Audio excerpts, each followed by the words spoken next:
Horrorscope. Chapter 1.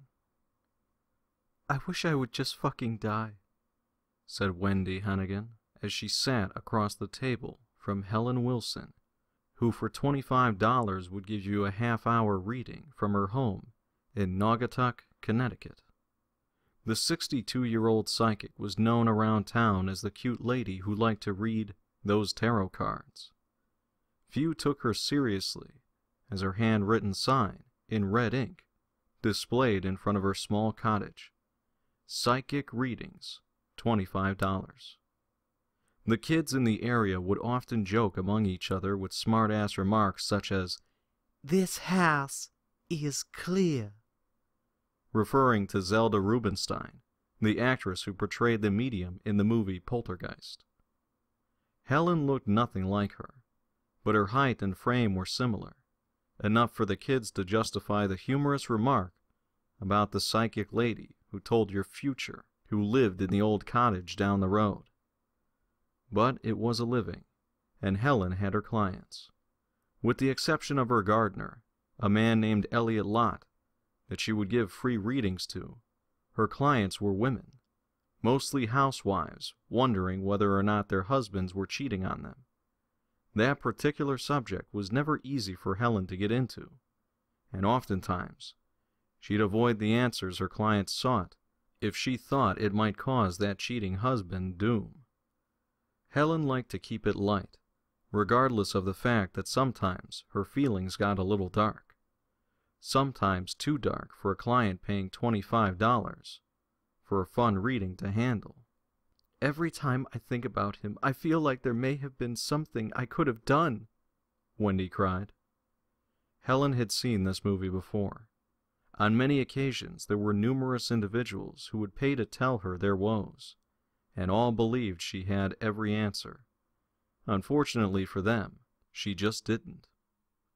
Things came to Helen. They arrived through a cosmic messenger that even she could not understand or comprehend in terms of its origin. "I can only tell you what I feel," said Helen. "On occasion there are specific details that I see, but what I feel is, this just wasn't your fault." Wendy had not divulged enough information for Helen to know whether there was even something for her customer to be faulted for. The look on Wendy's face made it clear to Helen. Her $25 psychic was onto more than she had divulged. "Ski. Do you ski?"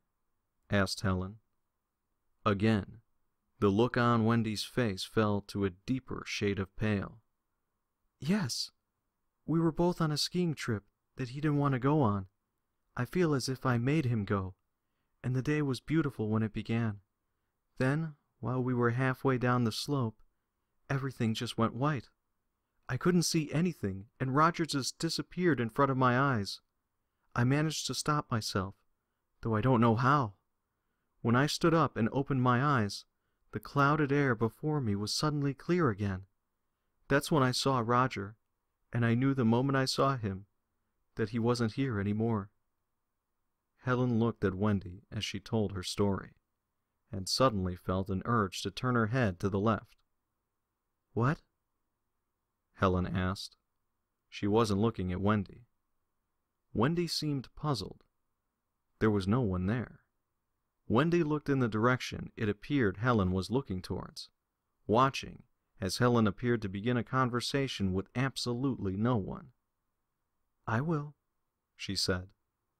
Helen looked back towards Wendy, and then the psychic that everyone in the neighborhood called insane looked down at the table.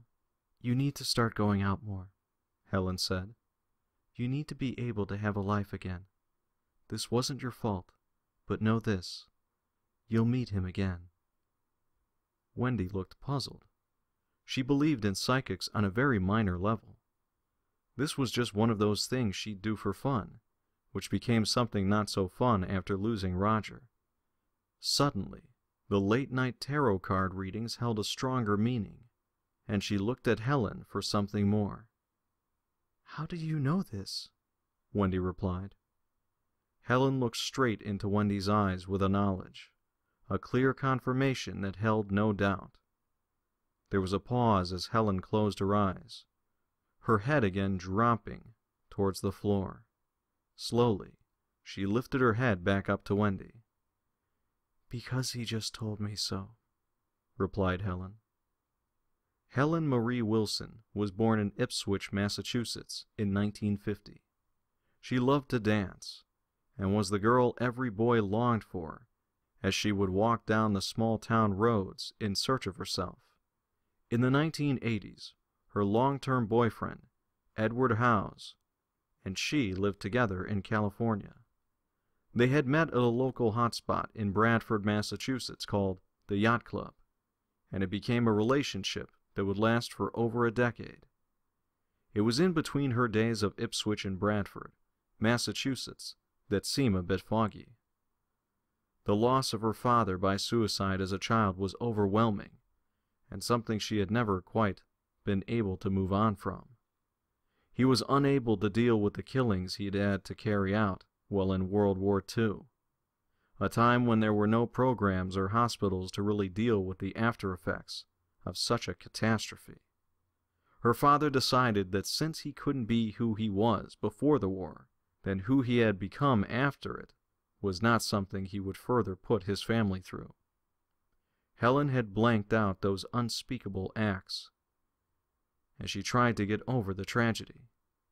It was also, however, a period of intervention by something bigger than herself. While she'd blocked out a certain period of her life, it would come back to her in bits and pieces, enough to know that she didn't want to remember. The period was like someone in the closet who knew something that nobody else did, but couldn't tell anybody about it. People would look at her differently, when in fact, they should have been in awe of her ability to not care about what other people thought. It was after Edward died of a brain aneurysm while taking a bus to work that Helen changed. She couldn't realize or understand why she hadn't been able to predict it. Why had no one told her that was about to happen? Why would she only see other people's futures, while being unable to see her own? Wendy Hannigan stood up from the table following the reading, shaken and stirred. Her eyes didn't have the same sadness as they did when she'd come into Helen's house to pluck down that $25. She'd have mortgaged her house for Helen to obtain the information she'd just received. Wendy looked at Helen at the door as she was about to leave, Wendy sticking her hand in her purse. "I don't accept tips. It's just $25, said Helen. "You paid already." Wendy looked at her, confused. She could have been reaching into her purse to grab just about anything. A pen, maybe a notebook to make a new appointment, gum. "Why don't you go home now? Inhale what I've just told you, and listen to what he has said," Helen said. "Okay," said Wendy. Well, thank you, Helen. I really appreciate what you did for me today." "It wasn't me. I'm just the messenger," Helen replied. Helen watched from her porch, a sprawling lawn in front of the house, a cottage that seemed like it was in the middle of nowhere, or in New Orleans somewhere.